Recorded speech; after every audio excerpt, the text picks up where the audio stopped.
my slam time. Gonna bust up your behind. This is my slam time. Gonna mess up your whole mind. This is my slam time. Gonna bust up your behind. This is my slam time. Gonna mess up your whole mind. Welcome to Work the Left Side. I'm hyped to announce tonight's guest. I am joined by Mr. Ryan Lowe, JD King, aka The Brand.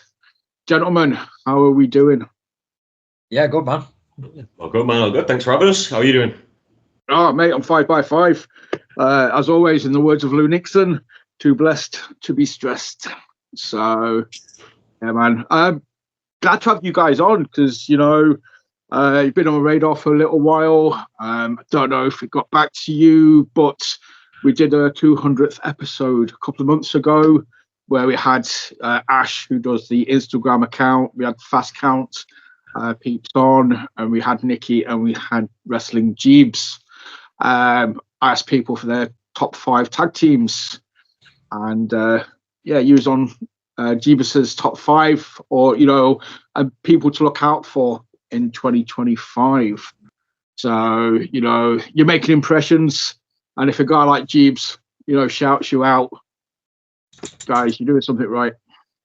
Yeah, I mean, I did see that, to be honest, because when we had a chat about doing this, I wanted to have a listen to a bit of the format and stuff like that, because I'm a nerd and I get stressed out about stuff I don't understand anything. But then I heard it, and as soon as it happened, I messaged Ros and was like, "Mate, what's this all about?" Because it proper caught me off guard. We're just plodding along, doing things, and to see that it, you know, people are actually paying attention is quite nice, to be fair. And It's clear it shows that we're doing our job properly. Well, we've got a lot of time for Jeebs and Nikki, to be fair. So yeah, it was nice to hear them mention us. Yeah, it's nice when nice people say nice things. It's like, okay, it just makes it a little bit more credible. I sort of say, you know, Jeebs gets around. He's been to like 1 or 2 shows this year, so he's seen a few people. So yeah, if he acknowledges the awesomeness of the brand, then yeah, you are awesome in my eyes. Anyway, so I'll take it. Yeah, 100%. Carry on saying that. We can do that for an hour if you want. Just keep saying we're awesome. I'm happy for that. Oh, mate. You guys have only been around for, you know, just over a year. That's crazy. You know, you've already been picking up belts. You know, like I say, you're building that reputation. So we'll get the generic thing out of the way. I don't know, whoever wants to put their hands up and answer first.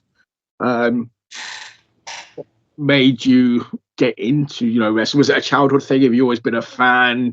JD, I remember, JD, I remember when we talked about it, you know, you sort of said it was like a health thing, you know, just a way to, you know, get into shape a little bit, or, you know, just get yourself up off your arse. I'm happy to jump in on that. I've always been a wrestling fan anyway, from a young age, watching it all the time. Never really had any aspirations of actually doing it. You know, it's just one of them things. It was always like, oh, it'd be cool, but never really thought about it. I spent a couple of years living abroad, got back, and I was not in the best shape. I mean, I'm still not, but I wasn't in the best shape. Raz had already started training. He was like, "Mate, get yourself involved." And like I said, I thought, you know what, I'll get stuck in a bit, see if I can meet a few new people, lose a bit of weight, give myself something to do. No aims of being on shows, having matches or anything like that, just something to do. And then, well, I probably fully committed to it in March last year, in terms of the training. Disappeared to a training camp in Denmark run by Dan Evans, had my first match out there. And then as soon as that happened, I was like, right, game on.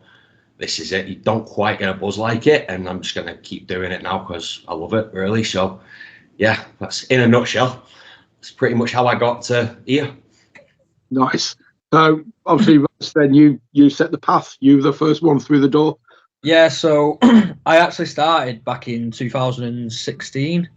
But I only trained for like a month. I trained for a month at Future Shock, but with obviously I have glasses and I didn't feel confident in the ring when I took them off, and I couldn't get contacts in at the time. So I debated laser eye surgery, but it was just the pricing of it at the time was just way out of the question. So unfortunately, I decided that because I didn't feel comfortable in the ring. How was my opponent supposed to? And took that step away. Fast forward a couple of years to 2021. 2020. I started during lockdown. I was doing online like promo classes and stuff with David Francisco, and I could get contacts in at that point. My partner at the time was helping me get them in and whatnot. So it got to a point where I was like, you know what, I want to give this another go. It's been something that I've loved from being a kid. It's one of the things that me and Josh found our friendship over, like 20 years ago, 20 plus years ago. And it's just something that I've always had the itch to try and do, to try and see if I could, one, again, keep fit, two, just to meet people that are like-minded and to see what paths and doors it opened. But I never really went in with the eye of, it wasn't necessarily that I wanted a match, it was just a case of I wanted to train, but then as you start training, you start getting that itch to want to have a match, and when you have that, I have that first match, and that'll be it. As long as I have one match, I'll be happy. And then you have that first match, and then it's, oh my god, I want another one. And then and it just starts developing like that. And now I'm on about 54 matches or something like that. So yeah. It's like that scene from Anchorman where it's like, well, yeah, that escalated quickly. From having one match. That's definitely a good way to put it. Considering, like say, my first match would have been July last year, and then my first one with the LWF was the October, and now I'm on track to finish the year on about 39. I say that like I'm not absolutely OTT about counting it. It will be 39 at the end of the year. I don't know why I was trying to bury the lead there. Yeah, it will be. Definitely. Bang. Like, so yeah, I just played it cool. Maybe it is, maybe it isn't. And then, yeah, like in your head, it's like, yeah, no, I know it is. I've triple checked it, quadruple checked it. That's definitely what it is. I've got a spreadsheet. Yeah. Dude, it's to be proud of, though, mate, because it's a solid number. Like, say, you're obviously you're doing something right, because the numbers wouldn't be as high for either of you if you weren't getting the bookings. You're getting the bookings because you're doing something right, or people are putting in, good word for you, and they've been impressed with what they've seen. Obviously, I always hear about, the key thing is networking. It's one of the big things. And obviously, I saw you guys. We'll get to the exclusive probably at the end of this little bit of conversation because it's kind of got to tie in. Obviously, I saw you guys a couple of months ago at Tidal. You were just there checking it out. I was lucky enough to get to speak to JD, you first, and obviously, then Raz, you came along, said hi. That's how you kind of met. So, but I presume, you were there networking, and obviously the Lancadores were on that show as well, weren't they? Yeah, they were. And we've got good history with them. Again, worked them a lot in the LWF, so we wanted to we wanted to get down to Tidal anyway, and that was like the perfect excuse. Those guys were having a match. It was like, right, let's do it this weekend then. And to be fair, it's Tidal as well. The reason, again, a lot of history with Huddersfield for me. I went to uni there, so Huddersfield's like my second home. So the idea of going to Tidal, supporting somewhere that's technically a second home to me, was just like, yeah, no brainer. We'll talk about it now. I'll announce it. The match graphic will pop up in a second by Magic. You guys are going to be at Second Chance on the 19th of January. It's yourself and Maddy Morgan. Is that correct? Yeah, it is indeed, yeah. Nice. Against Lana Austin, Rob Drake, and the Shetland pony, Stallion, Tom Thirlwell. Yeah, man, that's, like I said, you were there last show, and you're making your debut in January. So looking forward to it. Yeah, man. Yes, it really is. We saw it pop up, and it was like, oh, okay, that's a thing that's happening. So yeah, I'm buzzing for it. To be fair, it's a good opportunity. Again, like I say, for Raz, obviously he's got the sentimental connection there. I'm just looking forward to seeing what we can do in front of a new crowd. It's an opportunity to, again, get a few more eyes on us, be a little bit selfish about it, get a few more eyes on us, and also put on an absolute banger with them four, Maddy as well, sorry. Put just a banger on with a 6 of us. Wow, can't count. It's the excitement. So yeah, Raz, you officially get to perform in your second home. It's nerve-wracking in a way, but it's really exciting. Like, because I think it's something that once a new title was a thing, I've always wanted to do, which is what I wanted to say before, but I didn't want to give anything away. So the idea of going back to Huddersfield to perform in front of where the crowd that I'm kind of familiar with in terms of the fact that I went to uni there is really a big deal, and it's quite nerve-wracking, but also I'm really excited to do it. And the good thing about it is, so like Lana and Rob only live round the corner from me. So the idea of it being local people to us that we're wrestling is should be fun, and because they're well-known name as well in the industry. But yeah, obviously I'm hyped for it. I've known about it for a little while. I've been biting my tongue. I've just been like, I'm begging Taj, like, please don't, let me announce it on this episode whilst I'm talking to you guys. So I just think it's, it's a nice little touch. And we get the genuine reaction out, just your excitement. You get to talk about it. And we mentioned the Lancadores before. Obviously they were part of the Chase the Ace tournament, so they gave you guys positive feedback about the place and the fans as well. Yeah. We saw it firsthand as well. Obviously, the fans were, and I mean this with the nicest way possible, even though it's not going to sound like the nicest word, absolutely rabid and feral in a great way, and it's what you like. So when we got there and everyone was just absolutely going off, it's like, yeah, this would be a nice place to do some work. And then obviously further down the line, this pops up and it's like, all right, game on. It came as a weird surprise, like, so obviously we've got a good connection with the Lancadores because obviously we work together at the LWF, and LWF is our home. So it's to see them succeed at Tidal and then to be offered the opportunity ourselves to then go and entertain the fans at Huddersfield at the parish. It's one of them, like Josh was saying a minute ago, it's because of the fact that we got to see it firsthand as fans ourselves. It was nice to see the reaction that the crowd were giving to other people, other than it just being the LWF fans that we see on a regular basis giving the Lancadores the credit and all that. So I am really looking forward to it. I'm going to presume some of those peeps will be coming back over to show their support to you guys. They're crazy. I think it was the Lancadores. It was the show before the one that you guys were there. It was the Lancadores versus Hack and Slash. Anybody who knows me knows, I'm a big Jay Vertigo fan. Good mates with Brad. So I turned up rocking my Hack and Slash t-shirt. I don't know if Taj did it to take the mick or, she just thought she'd have a laugh. But obviously the parish, like same as it was when you guys were there, like one half was pretty much like the Lancadores, or your guys were sat on one side of the parish and then it was everybody else on the other side. And yeah, she put me on that side with the Lancadores. And I've just kind of sat there with my Hack and Slash t-shirt, like. She's on the purpose. Yeah. But I believe a gentleman called David spoke to me at sort of the intermission. He's like, "No, it's all right, mate. We appreciate him. We're okay. I'm safe. I'm good." The Lancashire people are okay. They're not going to drag me down the street or tar and feather me. It's fine. Not yet, anyway. Yeah. Maybe Hack and Slash had won, I might have not have made it out, but they didn't, so it was all right.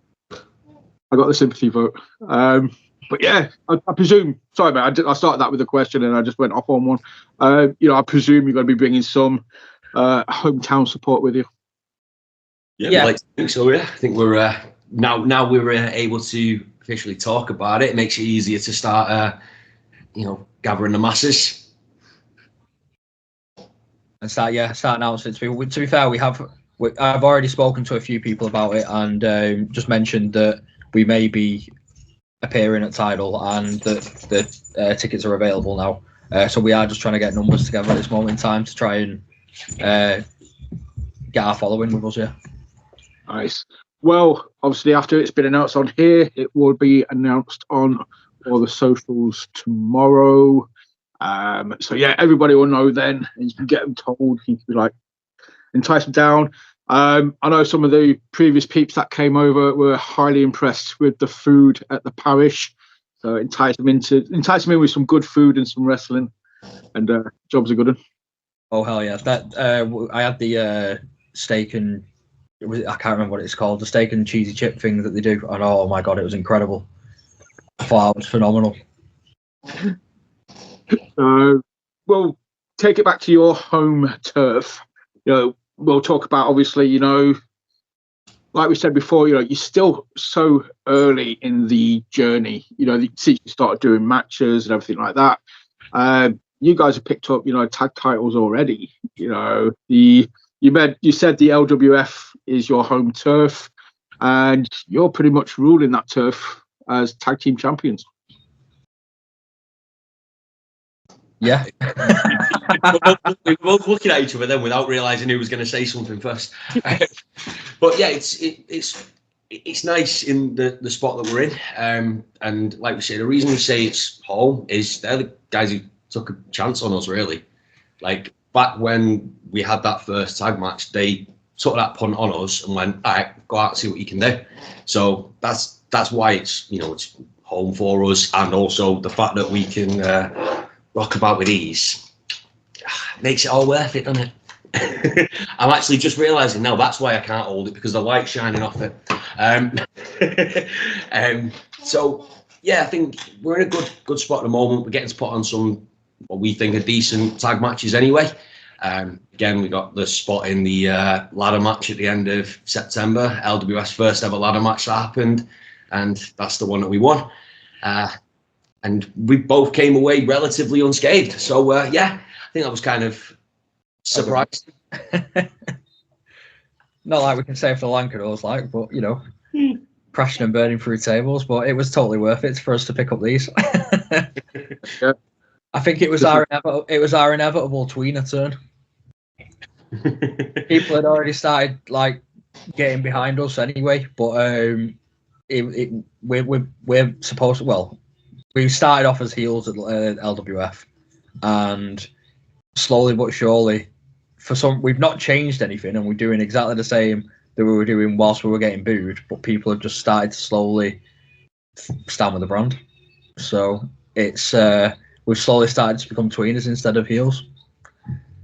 It's weird because, like Russ said, we've not done anything different. Like, if I think back to that first match that we had, it was, I wouldn't say it was nuclear, but it was just a chorus of boos when we did entrances and stuff. And then since then, it's just all shifted in a really weird way. I mean, I love it, but it's more by luck than judgment. We've not decided this is what we're going to do. It's just sort of happened. I think sometimes the fans can just, they see what you're doing, or they can see how genuine it is. Or, like I say, in that first match, if you're an unknown entity, obviously depending on who you was up against, it's very easy to boo somebody you don't know. But then if you see a few more matches, you kind of like, all right, no, these guys, they're good at what they do. They're genuine. Even if you've got heelish qualities, if you do it in a cheeky way, the fans kind of warm to it. So it might just be, they just thought you was, adorable, and there's like, oh, you know what, we'll cheer them. I'll take it. Yeah. But it's like I don't know, Eddie Guerrero. I always sort of say the difference between heel and face is it's not always what you do; it's what you do afterwards. So, if you hit somebody with a chair, but if you're a face, if you give them a little cheeky wink or a smile, they'll be like, that's fine. You can get away with it. It's just the cheekiness of it. If you're a heel, yeah, you snarl at the audience or you give the audience the middle finger, they'll boo you. But if you embrace them and include them in your whatever you're doing, then yeah, they'll take you to heart. So I think it's working for us. So yeah, we'll keep doing it. I think that is what we're doing right at the minute.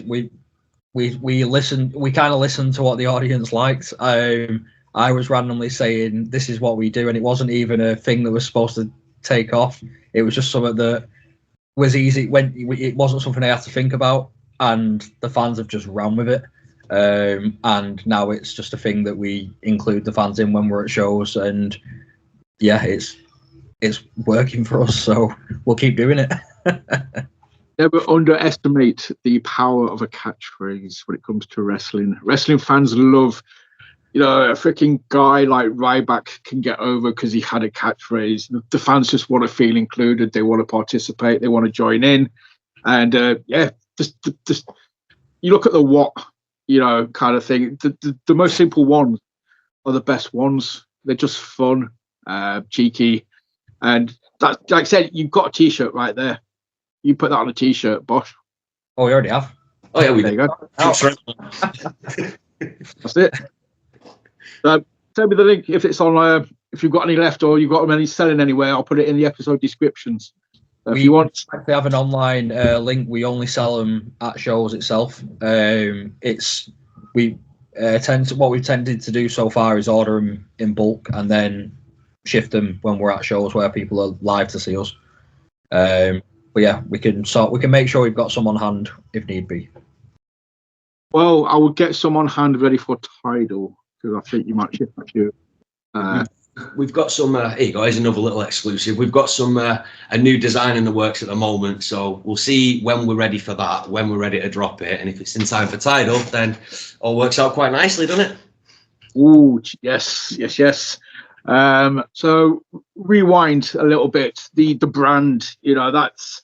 I'm gonna say straight off. I love that name. I always refer to wrestlers as a whole, or when I'm talking to them, about coming on the show or using social media. I'm always like, you've got to, you're expanding your brand. You're getting your brand out there. You're getting eyes on. You are the brand kind of thing. That's how I always refer to talent. So for you guys to have that as a tag team name, I was just like, yes, it's perfect. So when I first started, I was the Real Ryan Lowe brand. My Instagram handle has been the Real Ryan Lowe brand for God knows how long. It all started with there was another guy in college that was called Ryan Lowe. So I was like, well, I'm the Real Ryan Lowe, simple as. And then the brand from there, because obviously I'd included brand in my actual name anyway. I was just like, why have I never seen anyone using the brand as a name? It's so simple and it just works. And then so I was talking to one of my other friends before Josh was actually involved in wrestling, and I was like, I want to set up this tag team under the name The Brand, and obviously the perfect person came along when Josh came into it, because say we've been best mates for God knows how long, and it just fit because we gel so well together because of the fact that my weaknesses are his strengths, his weaknesses are my strengths, and yeah. So the Compliment. Yeah, that's the word. Yeah, complement each other. Yeah, We've got really similar views on what we think wrestling should be as well, which means that we we don't agree on absolutely everything, but we very rarely clash on anything. So the fact that, again, timing wise worked quite nicely for me to have a nice little spot ready for me, whether we planned it or not, it was sat there ready for me to just go, yeah, I'll have that, thanks. And then we've ended up where we are now because, again, we've got very similar views on what we think, how we think a match should go, what we think we should be working towards. And because of that, it's weird that there's very little friction. Like, we're not at each other's throats ever, really. So it's worked out quite nicely. But it'd also make for one hell of a story if we ever turned on each other as well. I said, yeah, you do the inevitable. You don't obviously see it as much, but obviously, yeah, like in WWE or AEW or any, like the mainstay promotions. You as a fan, you'll know it as well. You're kind of like, oh, I love that tag team, but in the back of your head, you're always like, oh, they're going to break up at some point. It's going to be so sad. It happened with me recently, and I got proper duped by it with Tommaso Ciampa and Gargano. Yeah. I genuinely thought they were splitting them up, and when they did the turn, I thought it was phenomenal. To the point that I messaged Josh and I was like, "We've got to do something like this because that is great." If we ever get the chance to turn heel, like fully, yeah. Yeah, we have spoke about the whole. Oh, if the brand did go its separate ways, would it be an absolute explosion? Who'd come out of it as who'd turn on who'd do what? And then it's always kind of resulted in we'd kick the hell out of each other if we had a match. Because it's always the way, the closer you are with someone, the better mates you are with someone, the more you can sort of go in a little bit. And yeah, it'd be an interesting one for people to watch and a dangerous one for me and him. Yeah, I sort of refer back to I was watching a PPW show the other day where Jay Vertigo had a match against Carl Lawson. They've been a tag team for years, right? In-house show kind of thing. But you could see it in their match, and you can throw it back to like the old days of Shawn Michaels and Triple H, or certain people. Like I say, the best of friends make the better enemies, or best friends make better enemies, kind of thing. Because the trust is there, you trust each other, and there's you're not second guessing anything, and you want to make each other look good. There's not really much selfishness there. You're just doing everything to get the other guy over. Yeah. And to be fair, that's what I enjoy about the LWF as well, because we are like one big dysfunctional family, so no one's really there to try and outdo one another. We're all very much a family unit, so we all want to see each other get better and improve. And like, for example, the Lancadores and us now being on Tidal, the Lancadores have opened a door for us because they've done Tidal. And I think the family support kind of thing that we have there, it's just so unreal because of the fact that you are just there to try and elevate each other. It's weird because the industry, it's a very competitive industry, so obviously it is a very much you want that booking, but to see that kind of family unit, it just works phenomenal. That's it. I think obviously depending on, different people have got different viewpoints on this or how long you've been around. But I've spoken to a lot of people, and since like post global bastard COVID, whatever you want to call it, the whole wrestling scene itself seems a lot more positive now than it was 5-6 years ago. It's like everybody lost it for a couple of years, and then when it came back, everybody was just like, oh, thank God, we get to do it again. And they kind of realised that, sound cliched, but steel sharpens steel. A raising tide raises all boats, kind of thing. Everybody gets better if everybody else gets better.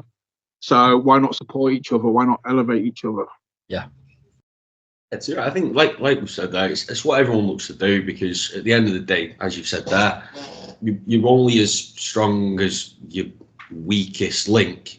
So you want to make sure that everybody is on that same level. And again, I've got a lot of people that have helped me out with stuff where I'm weak, because again, there's bits where I can dip down. People have helped me out with that. And again, that means that I can then be in a position to, if somebody else needs a bit of advice, bit of help, they can take it or not. It's entirely up to them, but I will offer it, knowing that, again, they know that I'm looking out for them. Everyone's just got to have everyone's best interest at heart. And I think that's massively important. And it's why the LWF has such a really positive atmosphere. Like backstage at the show that we had on Sunday, just gone, it's just, we're all just there having a laugh, we're having a chat, everyone's getting on with everyone, we're all just basically really, again, it's that atmosphere that we just love, to be fair. It's great to be around. Again, I love that kind of stuff. I like it when you've got this kind of close knit. I kind of refer to it. It's like the old, like when you hear about the old sort of days with the territories. Like when you hear about stateside, when you used to talk about people.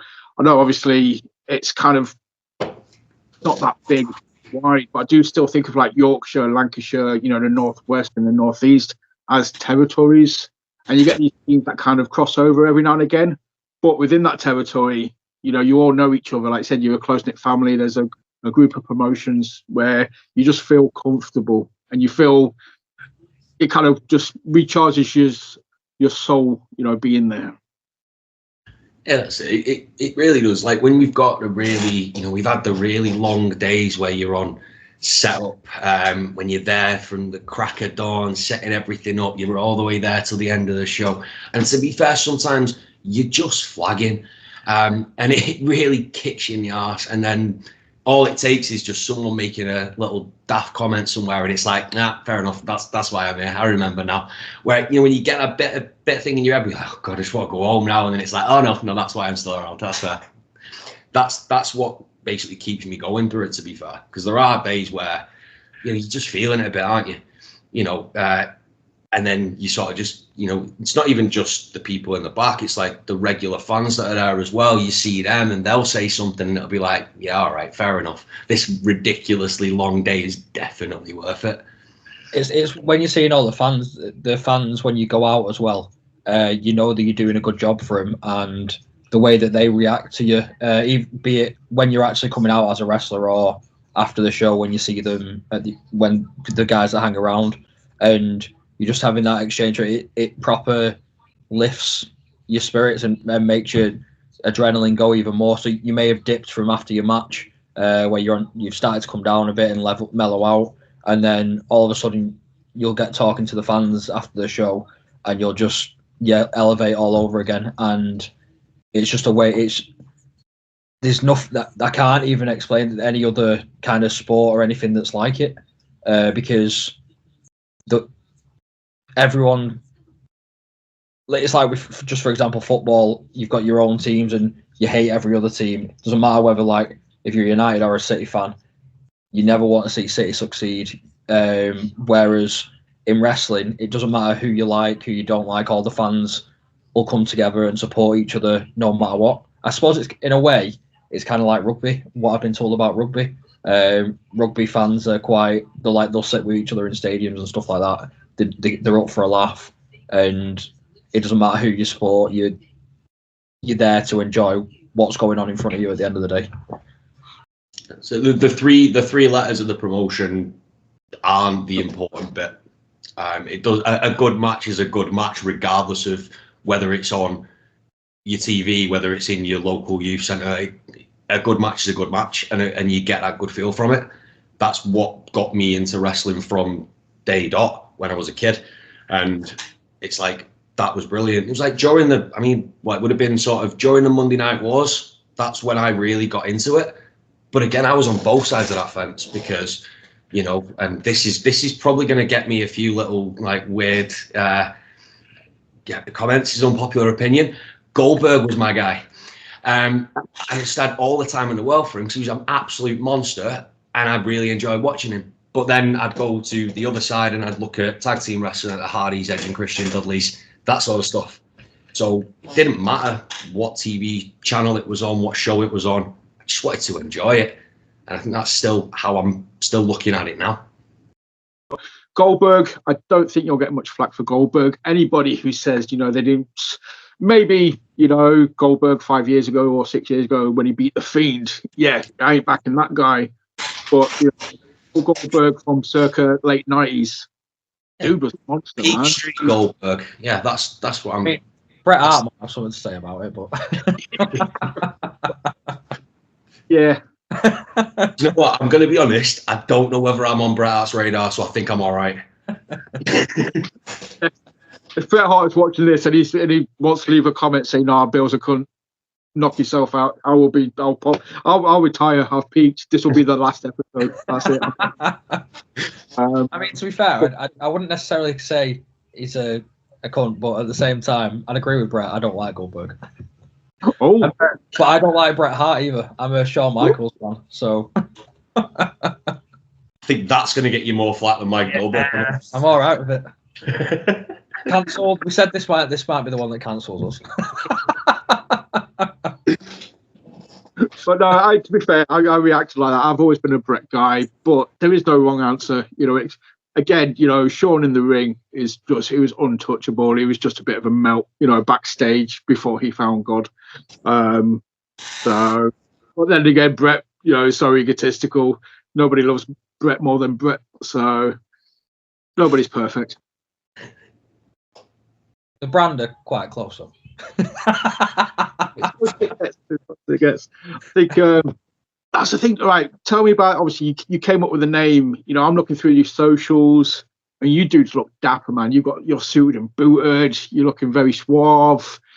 How did you kind of, when you're brainstorming all this, is that your natural look? Do you kind of suit and booted all the time, or is it just part of the characters, or would you just rather be there in sweats and a hoodie, but obviously you don't quite look right? I actually don't know where the suits came about. So what happened with the suits, first of all? I think the first time we actually did anything proper with that would have been, I want to say, March or April, when LWF had Slamaganza. So at the time, we weren't booked on Slamaganza. So we just thought, all right, what could we do? So we held a protest.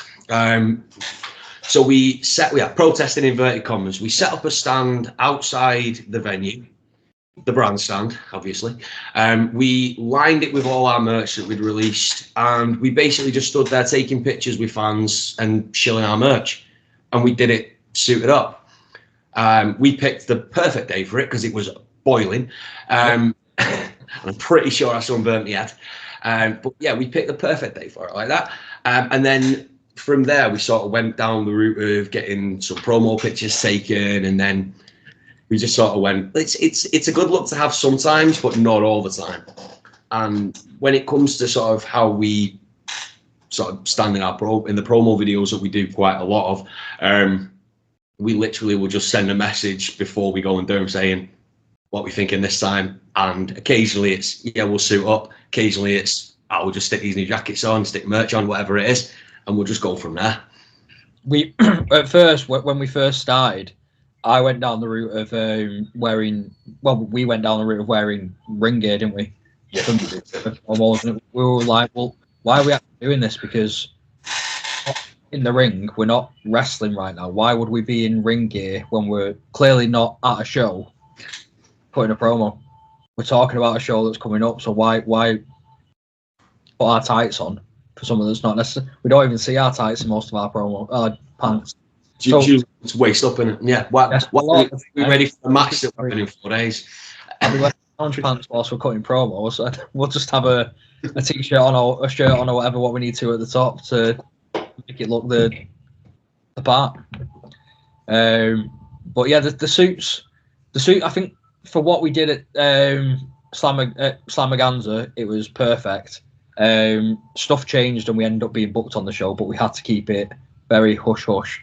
One of the guys that was supposed to be in the match got injured, and so the Lancadores were still appearing defending the titles, and it just so happened that we were a tag team that were there, and we just it fell into place because they knew that we'd put on a banger of a match. So we just fell lucky with it. We made sure that none of our merch was on the actual merch table that they were doing inside. We made it all about the brand stand and Brandaganza, and we then turned up and everyone was like, what are you doing? And I think that was the moment where everyone actually started to realise that they liked us. Yeah, because we were taking initiative and doing something different. So, yeah.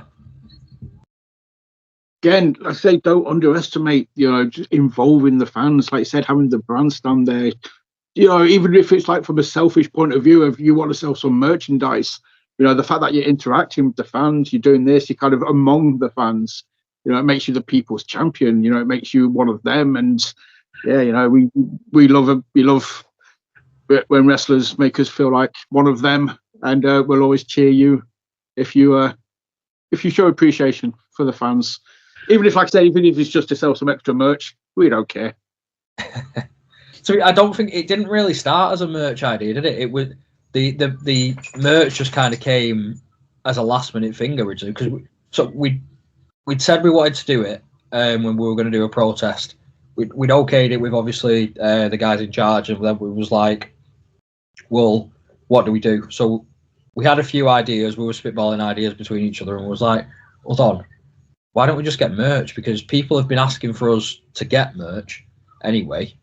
So why not use this opportunity to allow people what they've been asking for in the first place? And yeah, it just seems, everything just seems to fall into place. Even the gazebo, we had a gazebo. The wind didn't fall into place. Yeah, the gazebo tried to blow away, so we just we improvised and just put a DJ stand up and put merch on it. They said the brand stand as well. It writes itself. It's like, there you go. Want to rewind? You mentioned earlier about a ladder match, and I'm always curious. Again, obviously sitting from this side of the table, being a fan kind of thing. I can't even imagine, man. How just how freaking nervy it must be, or just climbing up a ladder can be like nerve-wracking. You put a ladder in the ring, you got that little bit of bounce to it. Even the slightest bit of bounce is going to be magnified. Like I said, you guys won, so obviously you climbed the ladder. Was it as nerve-wracking as I would imagine it to be? Well, I'm scared of heights. So I was absolutely bricking it up until the momentum took me through. Climbing the ladder itself wasn't, when I was in the ring, it wasn't as bad as I thought it was going to be. But again, I think that may have just been the adrenaline getting me through the moment. I don't know about you, Josh, but yeah. Well, I've got no issue with heights, but I've got, and this, again, people that know me will understand what I'm saying here, but I don't think. So basically, the fact that I don't think about something before I do it means that I don't have chance to be like, oh, what if this happens? I just do the thing and see what happens. So I was all right with it, to be honest.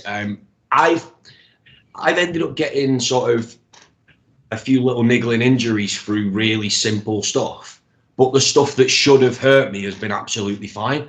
So the simpler I do things, the more chance I've got of hurting myself. That's how it makes sense in my head. So when we were doing, again, in that ladder match, we were doing the spot with the two ladders on either side of the stage, 2 tables set up, putting the Lancadores through them. As soon as I was up that ladder, I was like, well, what I wanted to do wasn't going to work because I would have fallen off the stage and through where the VIPs were sat. So I had to sort of modify it on the fly. But again, it's just one of them. I was there. I was like, right, well, this is where it happens. Jump. And then it just goes from there. And to add context to that, there was a baby in the VIP section, so he needed to, Can't risk that. Like, no, too far. So basically, by the sounds of it, man, you just need to keep doing all this freaking crazy ass shit and you'll be fine, but don't do any baseball slides or, hip tossers. Yeah, pretty much. I mean, I think weirdly enough, I think it was the first match, the second match, sorry, in the LWF we had. I flipped out of the hip toss, so hip toss reversal, and rolled my ankle. So that was 4 minutes into that match, and then the last match at Hesketh Bank in January, took a dive spot, was off balance, got a grade 2 ankle sprain through just doing a catch, and that was 7-8 minutes into a match that went 35. So yeah, it's just one of them things. It's hazard of the job, really, isn't it? Yeah. But I was right though about the freaking hip toss. First thing you said, yeah, I did a hip toss. I was like, I'd do a hip toss. As soon as you said it, I was like, oh yeah, that's the thing that happened. One of the most deadliest moves in wrestling, the freaking hip toss. We won't talk about me falling out of the ring the other week as well. No, please do. got posted as part of a tag team triple threat match. So I got posted, I was out of the way. And I was sort of like, oh, I can actually just stay here for a minute, sell it a little bit more. Didn't realise I got my foot caught on the rope. So I sort of had to lean under to move my foot, fell off the apron, landed right on the back of my neck and shoulders. Because I was sort of stupidly selling it, like, oh, I'm stuck. People were laughing until I hit the deck. And then it's like oh, he was actually stuck. Okay.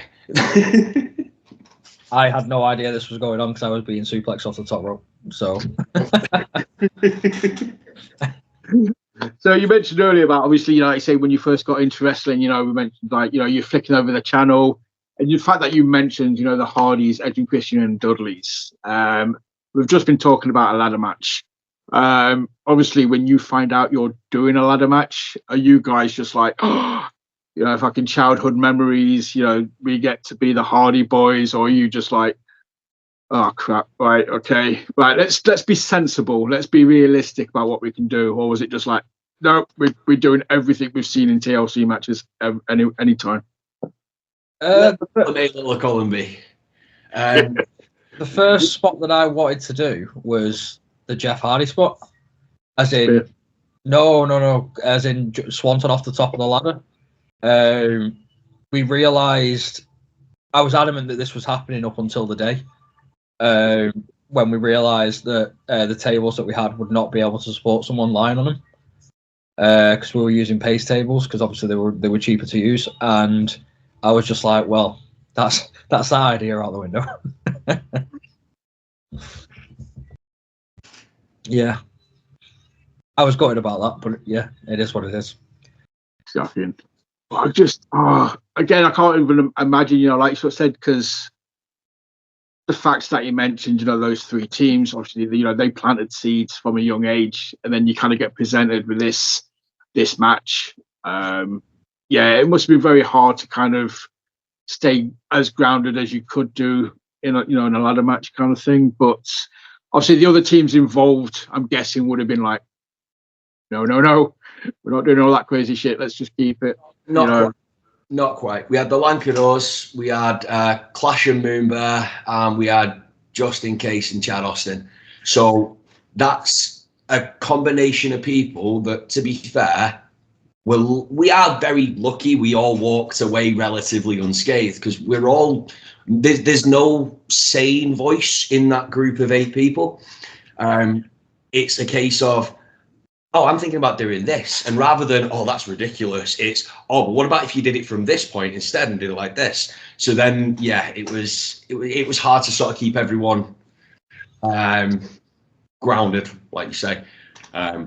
And then there was just the limitations of other stuff we had in terms of like spacing, in terms of the different ladder options, table options, as Raz said there as well. So it was like, what have we got that we can use? That's what we'll go with, and we'll figure it out from there. Will there be a second one? Are we going to get to see like a ladder match evolve into a TLC match, and then we'll get a TLC 2 match? You know? I'd love to say yeah. I hope so. I have no idea right now. And I hope we're involved in it no matter what.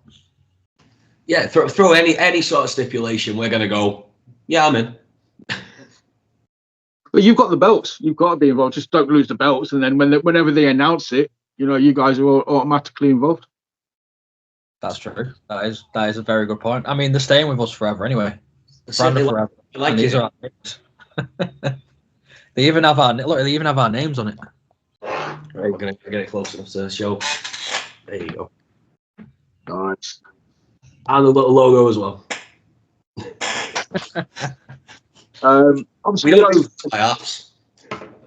LWF, you know, I've kind of been, since I've seen the Lancadores at Tidal, obviously since, you know, just speaking to you guys at Tidal, seeing like Jeeves reels and things like that. It's a promotion that's kind of popped up on my radar. And I try and sort of follow it as much as possible, you know, on the socials. I know obviously Hack and Slash were over there recently, I believe. Yeah. There's the Lancadores. But yeah, I just want to shout them out and say, like, you know, if you don't follow LWF on any of the socials or anything like that, you know, after this video, go search for them, go follow them, go see what they're up to. And if you can make it to one of their shows, you know, please do. And obviously, yeah, you know, cheer these guys on and tell them you want a TLC match, and then they'll have to do it because the fans want it. To be fair, I think it was me that planted the seed for the first ladder match, because I was adamant that I wanted a TLC match at the Hesketh show that we originally, the first show that we had at Hesketh with the Lancadores for the tag team titles. I tried to plant the seed of, let's do it as a ladder match. Let's do it. You know, the logistics weren't available to be able to sort that out at the time. But as it came to September, they were like, "Yeah, we're going to do it." And So to be fair, I may plant seeds again. We'll see what happens. And that Hesketh match where we were looking for that TLC match would have been, I think, my 5th or 6th match. And I was like, game on, let's do it if we can. So, yeah, that's what I said to you before about I don't tend to think. There's a prime example. Straight in. Bosh, tunnel vision. Let's do it. Yeah, I'll deal with the aftermath afterwards. One of the first things I noticed about the Lancadores, obviously, when they turned up at Tidal, was, the fans that came with them. And I was just like, for a team to have a fan base that's so dedicated and loyal that they've travelled to another promotion just to show that support. You guys have got that as well. You've got that, the importance of building a relationship with your fans, making that connection. I think what helps with the LWF as well is they are very, very involved with the community around them. So like they do.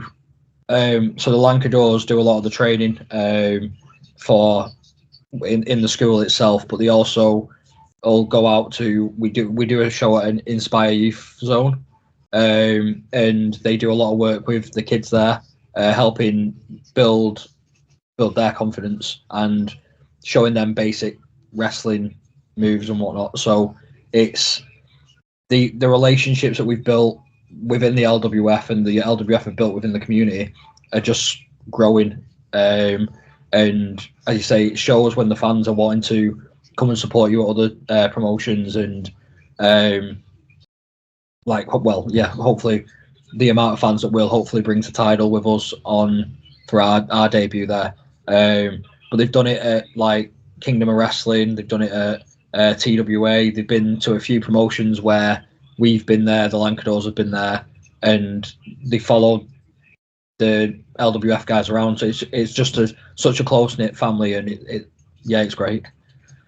It happens at all the shows as well. Because like I say, we've got the regular fans that do turn up, but then when you've got the regular LWF fans that turn up in our shows, and then you get the people that are, might not have been there before, as soon as they get going, everybody just picks up. It's like just chain reactions. You can sort of hear it. Sort of starts as a bit of a ripple from the people that you'd usually expect it to. Because again, we see familiar faces quite a lot.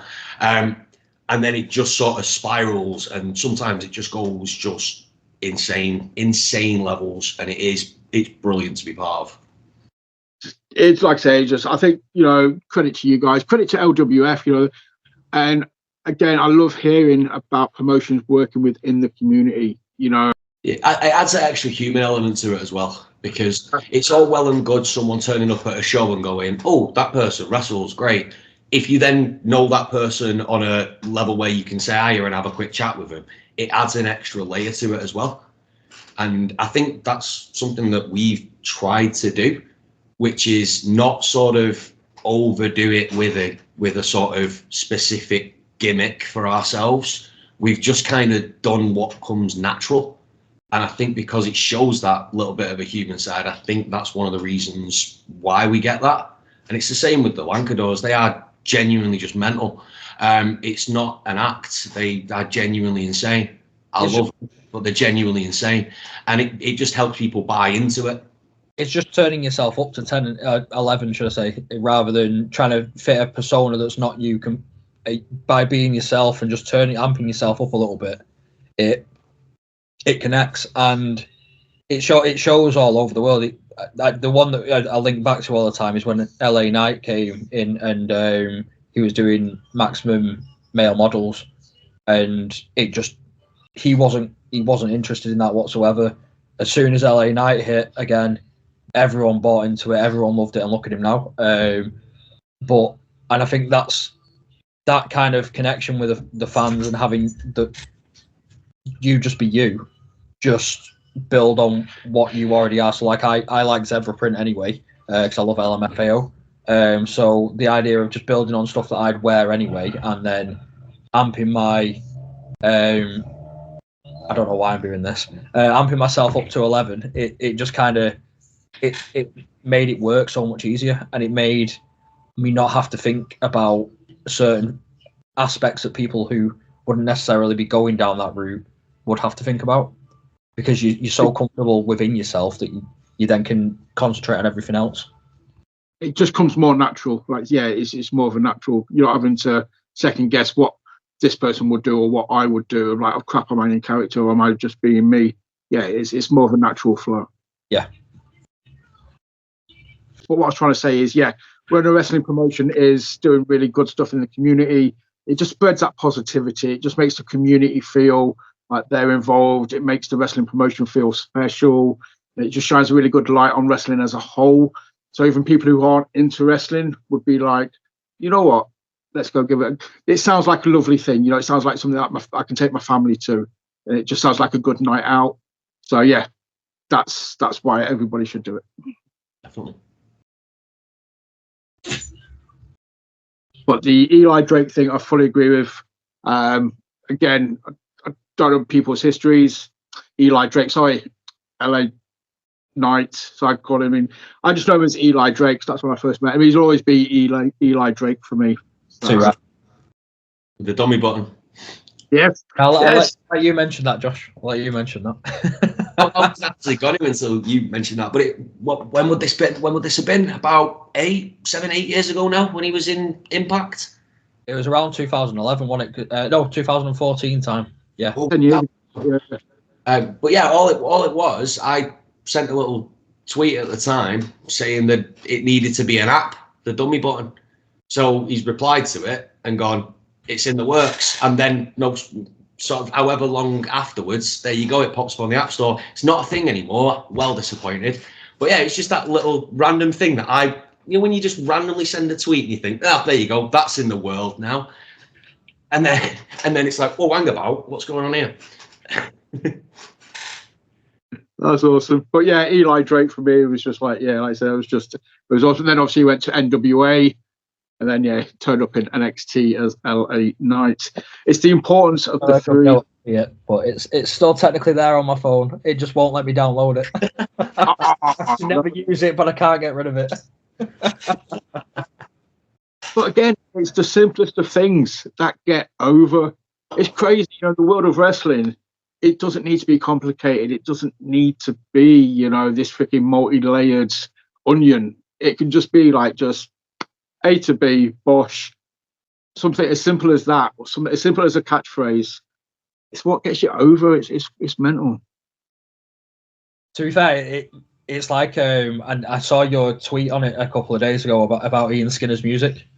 Yeah. And I'm like adamant that we're going to make you change your mind. And our music's going to be better. In fairness, that was Ash. Ash posted that saying it was the best theme song in British wrestling. It is a really good theme song. I'd not heard it I'd heard it at shows, but not to listen to properly. So when I saw that, I was like, I'm going to have to listen to this, and it is really good. And I'm like, you know what? I want ours to be better. That's it. You're leveling up. But the thing is with it, it's again, I'm saying it doesn't need to be layered. Most of the time it doesn't. But when it comes to that, there's so many little things. I've heard it so many times now, but I'm always constantly picking up little things. And you're just like, okay, that's kind of cool. Or I get that reference now, kind of thing. I didn't get it before, and it's just like, my name's Jeff. I don't know, man. It's just. It makes it sound like it's easy because I say, oh no, it's the simple things, but sometimes the easiest things to think of are the hardest. If that makes sense, because you get inside your own head, you kind of think everything's got to be, so complicated or so something that's not been done before as well. So yeah, kudos to you guys. Absolutely, like I say, with the name, with the merch, with the catchphrase, the brand stand, it's things that should have been done before, but nobody thought of it, and then you've just been like, yeah, why not? Let's do it. I do like how most of our ideas like that don't even come out of when we're sat there thinking of stuff to do. We'll be doing something else, and then it will just sort of pop, and it'll be like a message that will be sent, or we'll be watching something, and it'll be like, what about this? It's because once you sit there, and I'm really guilty of this, when we're sort of getting ideas together for the promos that we do, I've got a habit of really overthinking and deep diving into stuff. But when I that's the one time I do think. But when I just sort of when we do stuff like that where we've been really sort of drilled into what we wanted to do, it's kind of lost what we wanted it to be. So then we've gone back and done it again, and it's sort of gone from there. We do just have some stupid ideas sometimes, and at its core, when you think about it, wrestling's proper stupid. I mean, I love it. I genuinely love it, but it's proper stupid. It links back to when we were doing that promo, when we first won the belts and we were cutting our first promo. We did it, and something was just off. Like, it didn't feel like an us promo. And I don't know if it's because of the fact that we had belts and we were under this impression that we needed to act a bit differently or something like that. But we watched it back and we were just like, I don't like this promo whatsoever.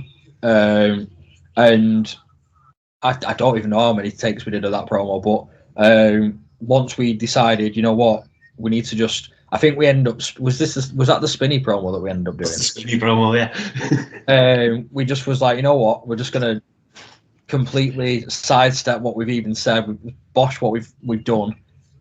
We're just going to have fun with it. We're going to spin round. We end up, one of us was facing the TV, the other person was facing the camera and flipping round, sliding the belts over our shoulders as we were doing it. And to be fair, I think it's one of our best promos that we've done, or one of the most fun promos that we've done.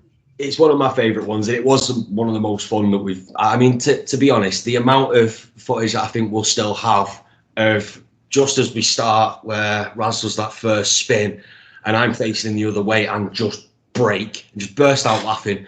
It's just... We've probably got a load of cuts of that, but again, it's just when we just feel like we're going, you know what, we'll just do this. This is the idea. We'll fill in the blanks. Don't worry about it. That's when we've had the most fun with them, really, I reckon.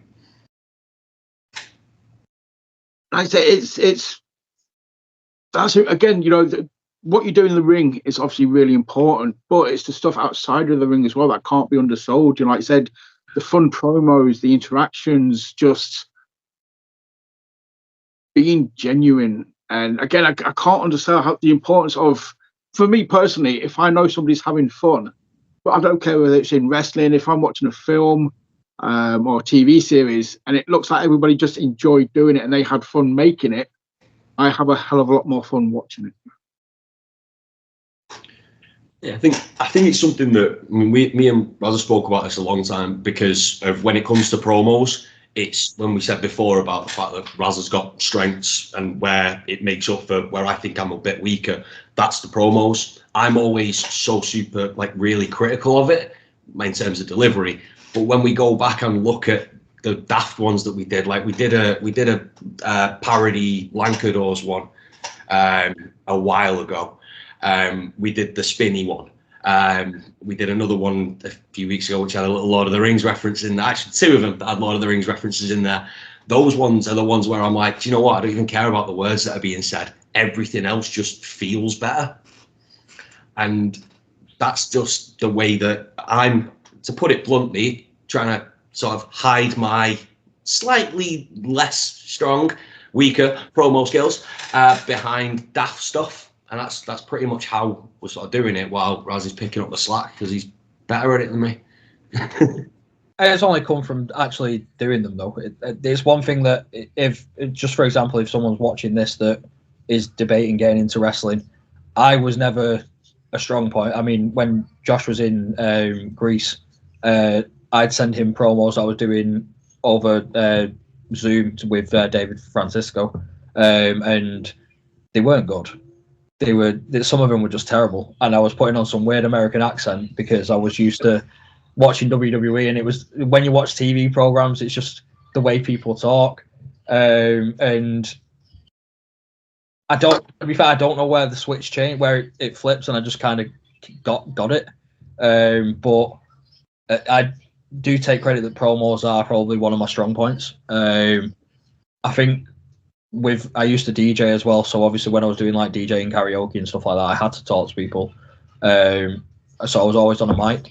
So I think it's just built over the few years that I've been doing that, and from there it's just yeah, coincided and it just blended well together. So I think that's one of the biggest things over the last couple of years within British wrestling, probably because of like social medias, YouTubes, and everything like that.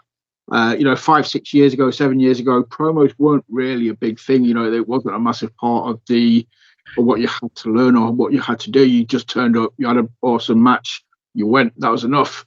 But because of social media and stuff now, and everybody's got like a YouTube channel, you need to know how to cut a promo. You need to know how to tell a story outside of the ring. So, yeah, I just think it's you guys are doing it, but you're doing it in a fun way. So that's very, very cool as well. to be fair, so working Tidal is going to be our first time technically being face.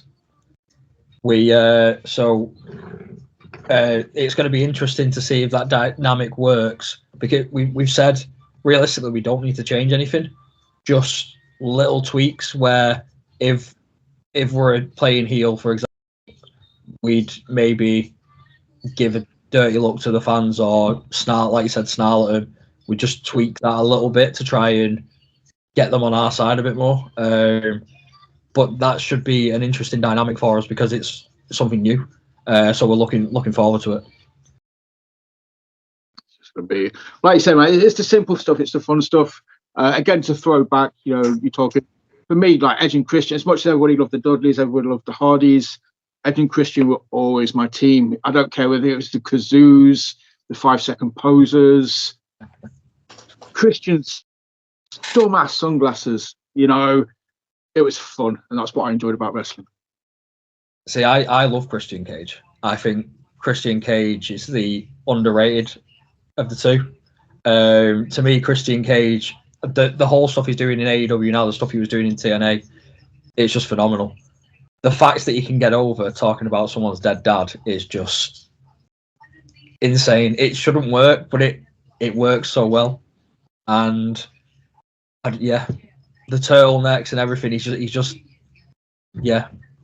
I've said for years Christian was the better of the two, and I constantly love Edge. I'm not besmirching Edge. Edge is of such a high standard, but Christian was always just that little bit higher for me. But he never got the love, he never got the recognition. But yeah, Christian was always the better worker for me, and the guy was so smooth.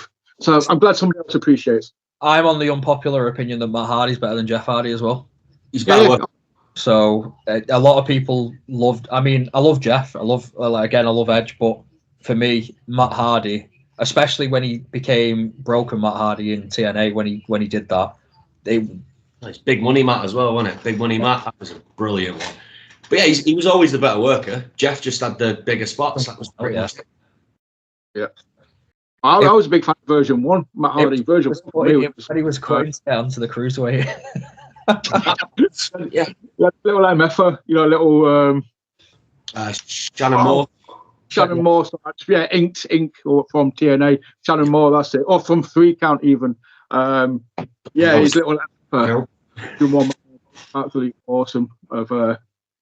But yeah, you've always got to focus on the one that does. And again, as a kid, I was always like, "Oh, Jeff's the best. Jeff the best. Jeff's the best." Now I've watched a bit more. I'm like, nah, maybe I was wrong.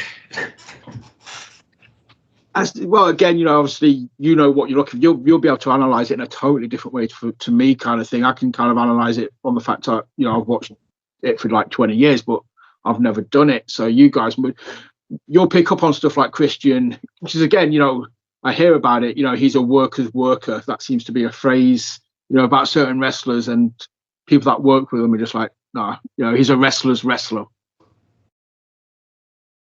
It's the little things. Again, it was one of them where when I first started training, I was like, oh no, this is going to ruin wrestling for me now, because I'm going to start picking up on things that I never would have noticed before, but I'll notice now. And it was sort of in my head, I was like, oh, I was watching stuff and going, oh, maybe that, or oh, that's how he's done that. And then I was like, no, I need to stop doing that. I need to just go back to being able to just watch it and enjoy it, which I'm slowly getting back into the habit of now, which is quite good.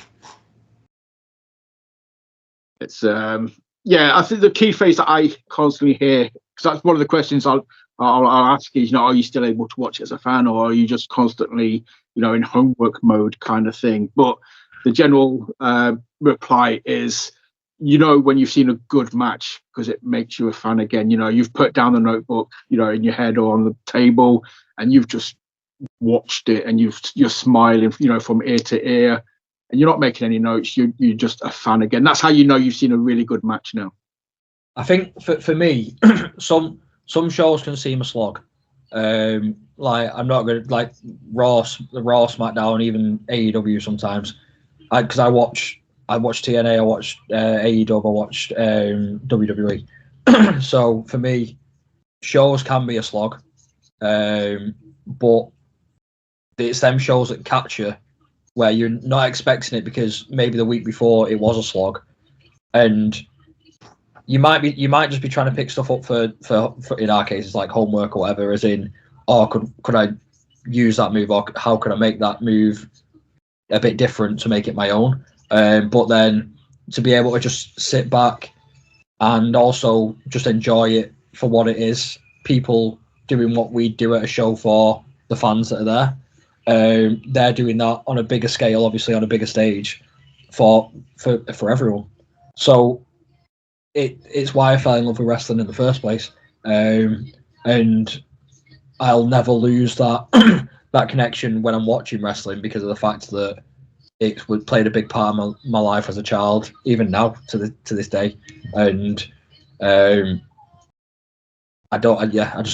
think when I hit a teenage years, I kind of went off it a little bit, but then I came back in 2006, just as DX started again. So it was, I think 2000. I remember going to a show in 2004 in Sheffield. I think 2005 I stopped watching, and then 2006 where I started again.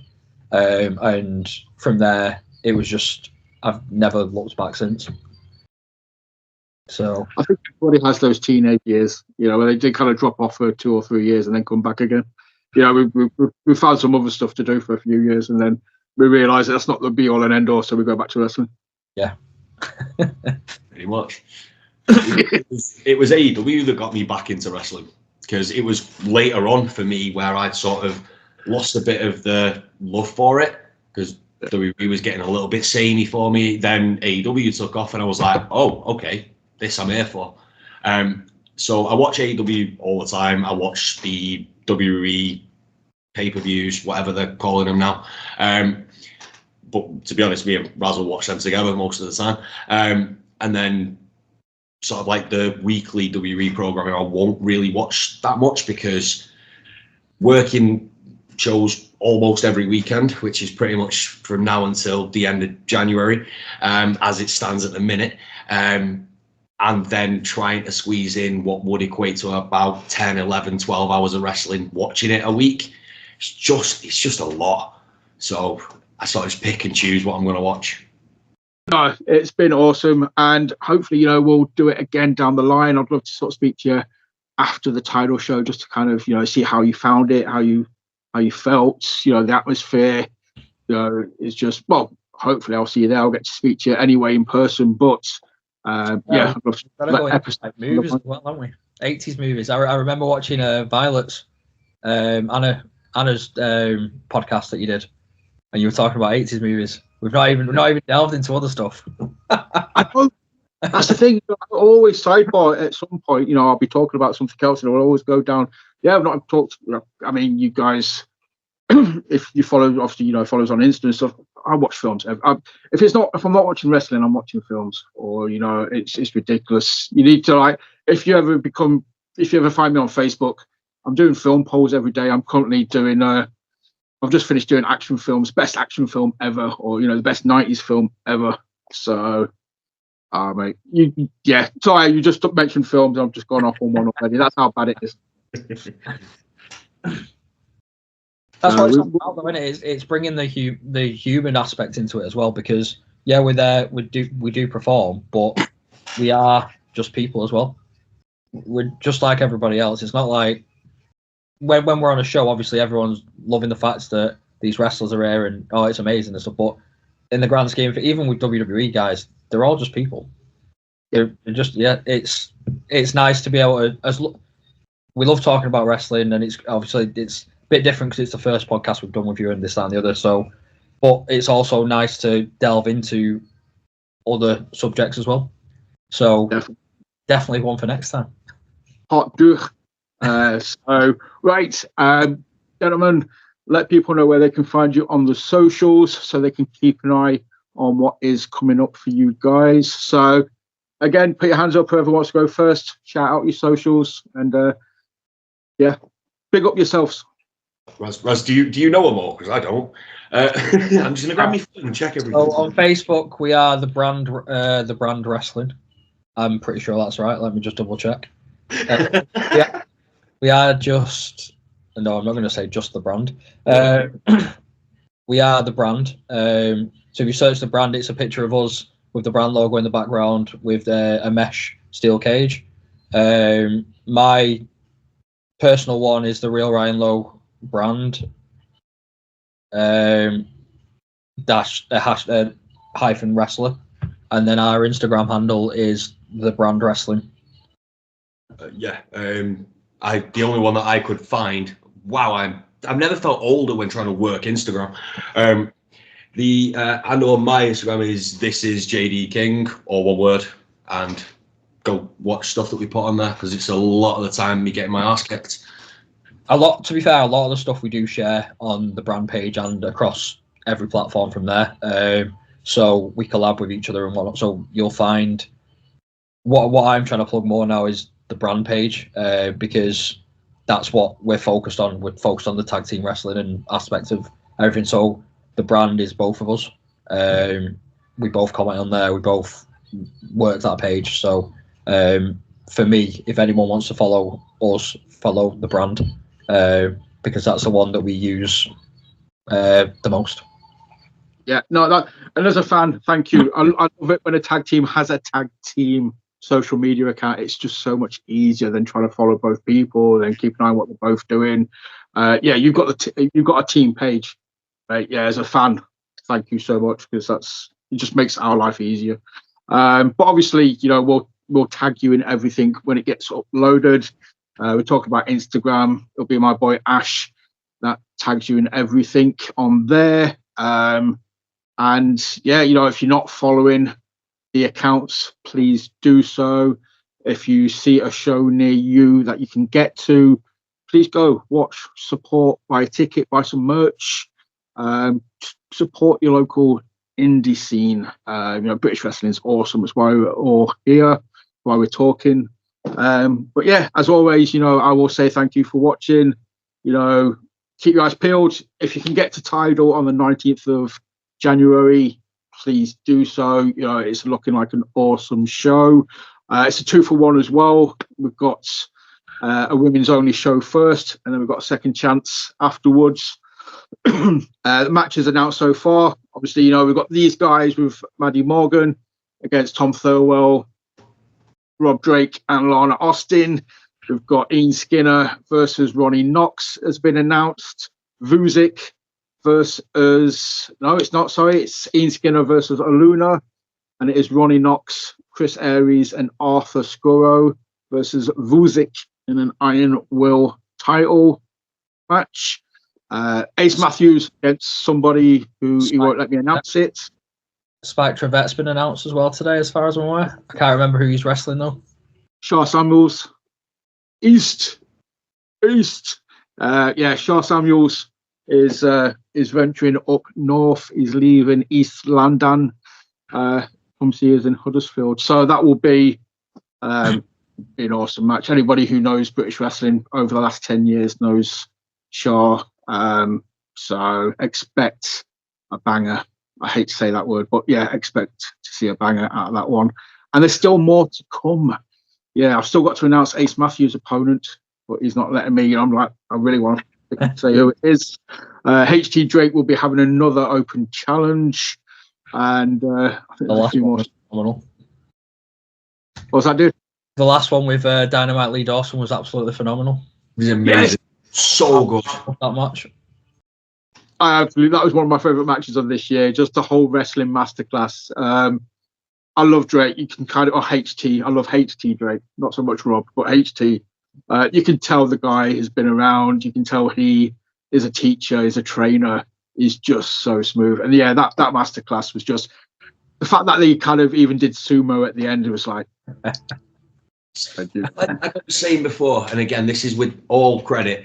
Wrestling is stupid at its core, and that was the prime example of how something so stupid that should not have worked was amazing and has stuck in my brain to the point where I keep trying to crack Raz during matches because of some of the stuff that the crowd was chanting at during that match.